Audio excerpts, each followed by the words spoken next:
आता बातमी पाहूयात उत्तर पुणे जिल्ह्यात सर्वात भव्य दिव्य भरणाऱ्या यात्रोत्सवाची। उत्तर पुणे जिल्ह्यातील सर्वात मोठा भरवला जाणारा नारायणगावचा श्री मुक्ताई काळोबा देवस्थानचा यात्रोत्सव मोठ्या भक्तिभावाने व आनंदाने साजरा करण्यात येणार आहे, अशी माहिती श्री मुक्ताई काळोबा देवस्थानचे संयुक्त अध्यक्ष संतोष नाना खैरे, सुजित खैरे व सरपंच योगेश पाटे यांनी दिली।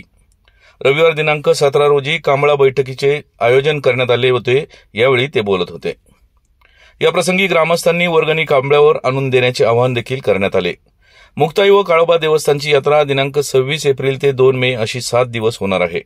मंगळवार दिनांक 26 एप्रिल रोजी यात्रेचा प्रारंभ होणार असून सकाळी 9 ते 10 उत्सव मूर्ती व पादुकांची मिरवणूक, दिनांक 27 एप्रिल रोजी सकाळी 8 ते दुपारी 12 वाजेपर्यंत देवीचा उत्सव, मांडव डहाळे, शेरणी नैवेद्य, रात्री 8 वाजता देवी चोळी पातळ, दिनांक 28 एप्रिल यात्रेचा मुख्य दिवस असल्याने सकाळी 7 ते 10 काळोबा देवस्थान मंडप डहाळे, देवी चोळी पातळ, शेरणी नैवेद्य, सायंकाळी 6 वाजता श्री मुक्ताई भजनी मंडळाचा कार्यक्रम, सायंकाळी 8 वाजता छबिना मिरवणूक, रात्री 9 वाजता शोभेचे दारुकाम, दिनांक 29 एप्रिल रोजी दुपारी 3 ते 7 दरम्यान महाराष्ट्र केसरी अभिजित कटके यांच्या उपस्थितीत कुस्त्यांचा जंगी आखाडा होणार आहे।